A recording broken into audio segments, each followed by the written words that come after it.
hard to answer something like that when you're at such a, this thing is like about, you know, enjoying this whole day, but you know, when we got the news before, it kind of bummed us out completely. I got the news on the way here, and it hasn't sunk in yet. Jeff was one of us. He's very much a family member. God rest his soul. I mean, there's nothing.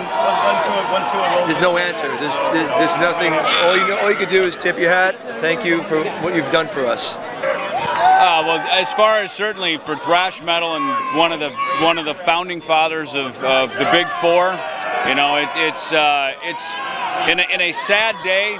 It's kind of cool that all these people and all these fans and everybody are here to be able to honor him tonight. So the Golden Gods, the timing of this, as sad as it is, we can lift Jeff up with great memories tonight.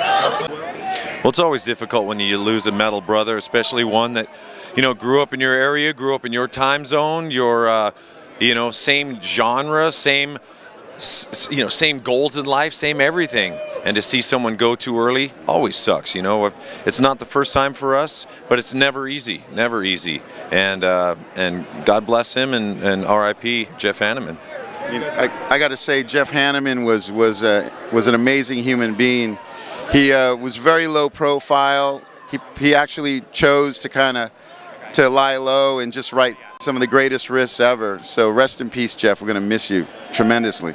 I wrote him today, you know, and just gave my condolences. I mean, it's a shocking thing for everyone. I'm sure everybody really kind of has to just take a day to kind of digest it, and you know, definitely a friend, but also a fan. You know, we go way back, a long time. Did a lot of touring with Slayer.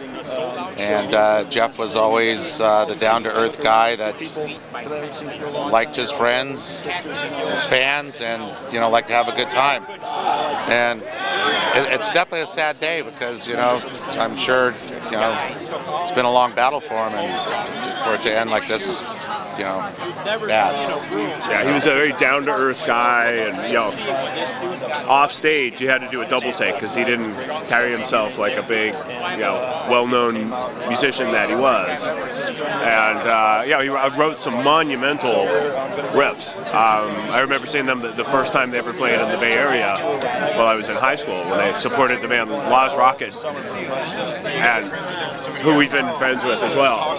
You got to figure what Jeff, you know, contributed, you know, like with the Big Four, you know, Slayer being one of the forefathers of that genre of music that they created, you know what I mean, with the thrash and all that stuff. So, I mean, Jeff's music, you know, it's a testament. It'll stand the test of time. You know, Jeff's musically, what his achievements are. Jeff was just a good dude, though. I mean, every time I hung out with him. So, like I always said, just one of the guys and just easygoing dude. The second show I've ever seen in my life was with him and Slayer, and it was insane. He's an incredible guitar player, a very big inspiration to me, along these two guys. Yeah, and just music in general. Music in general. Yeah, all of us in general. I mean, always. I mean, who hasn't covered? I mean, it's f***ing Slayer, you know. Everybody's learned a Slayer song. It's a huge loss. I don't know if it's really even settled it like completely. You know, we just found out on the drive here like an hour ago, so it's insane. Crushing. I can't tell you anymore. You know, other than there'll be a lot of special tributes tonight for that man. You know, it was funny, man. I remember that. Just wild. I heard about it on the way over. Well, so I still don't know all the details. Jeff Hanneman was in probably one of the most influential bands of my generation, and I've known those guys since 1987, so that's a very long time. And this was about the furthest thing from my mind today that I ever thought I'd hear. So it's still a very, very big shock. And my heart is hurting, honestly. Jeff Hanneman, well, obviously it's terrible, you know. But I don't see how you can say anything else. It's just awful. We toured with him a couple of times. I didn't know him that well, you know, but I knew him. He was a friend of mine, I'd say. Right, I don't know. Again, like when I think in my era of like middle school and early high school, people wore Metallica t-shirts and stuff like that, which I love Metallica, but like Slayer was something home to me because everyone thought it was like devil's music, but they never really understood because they didn't listen. And that's the same thing that we have too. Like no one really listens to your music, and so the message is lost, you know?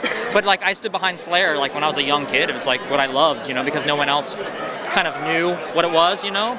Something I knew that no one else had, and our fans feel that way. Yeah, you got to look at something where it's a band that it's when you become a cliche for people to yell your name at rock shows, you know you've made it. And that band is, they are in the annals and the canon of rock history forever. Yeah, we were just talking about this. We were, as a guitar player, I mean, he wrote some of the greatest metal riffs, I think, in the last 25 years. You know, and massively underrated, you know, in my opinion. I think a lot of the attention goes to Carrie, but Jeff wrote a lot of the classic riffs. Yeah. And it kind of just, you know, nobody talks about, you know, all the stuff off of, you know, South of Heaven, Seasons in the Abyss, and even the earlier stuff. And it's a huge loss. Yeah. Overall. It really is. We knew each other, we were acquaintances, and you know, get to watch him play, you know, which I'm extremely lucky for, and he was a really cool dude at the end of the day, yeah.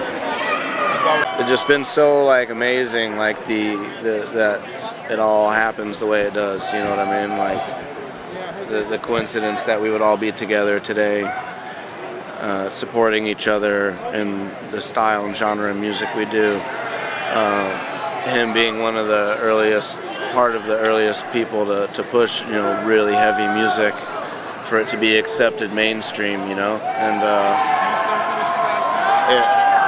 you know, you can't say anything else but that it's magical, you know, that we're all able to be here to support each other and let everyone know how great he was and how important it was, their donation to what we do, and without people like him, without bands like that, you know, we wouldn't be able to survive and feed our families and help our fans get through the tough times and you know, everyone be a family the way we are.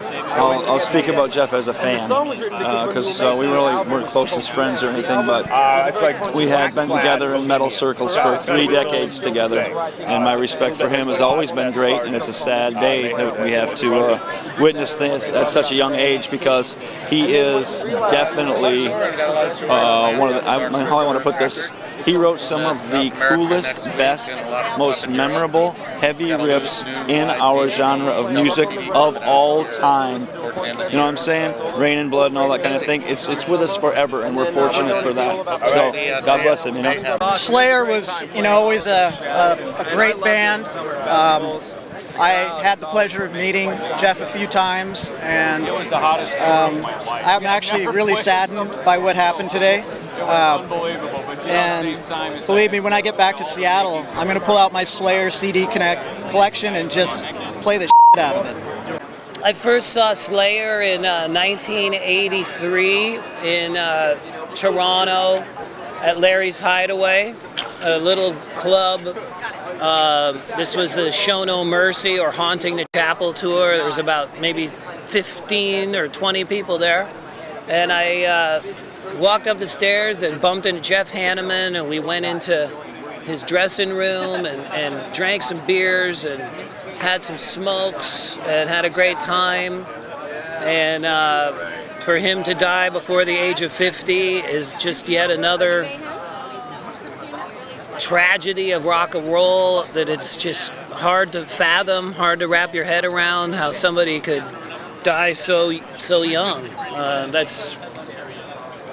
That's just, I quit drinking. I don't drink anymore. I'm sick and tired of these headlines and these stories. It's just endless. Yes, that was very shocking. I found out a couple hours ago from my manager, who's good friends with Slayer's manager. I mean, they're best friends. And I don't know, truthfully, it's a weird atmosphere to talk about it because I feel like I haven't really even processed the information.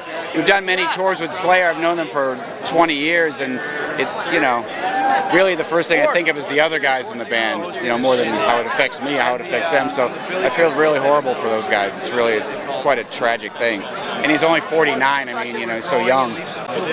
Yeah, it kind of reminds me of like when Whitney Houston passed away the night of the Grammys a few years ago, where it's almost, I mean, it's a horrible, tragic thing, but it's almost better that it happened today because now we can celebrate Jeff's life at a place where I think people will really appreciate him, and it'd be a nice send-off for him. It doesn't mask the sadness of it, but it's kind of like one of those old New Orleans funerals where you make a big party and everyone's dancing and singing rather than crying.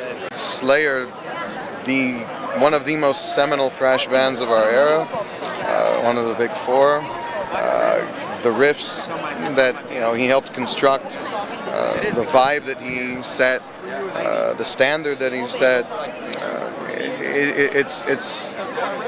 It's so tragic how the most talented and the most vibrant musicians of our era have been stolen from us of late. The past number of years have been really devastating, and this is a big one. So I have nothing but the utmost respect and admiration for his legacy and what he's created, and my deepest condolences go out to the guys in Slayer and to their families and to his family, and I just wish them nothing but peace and comfort.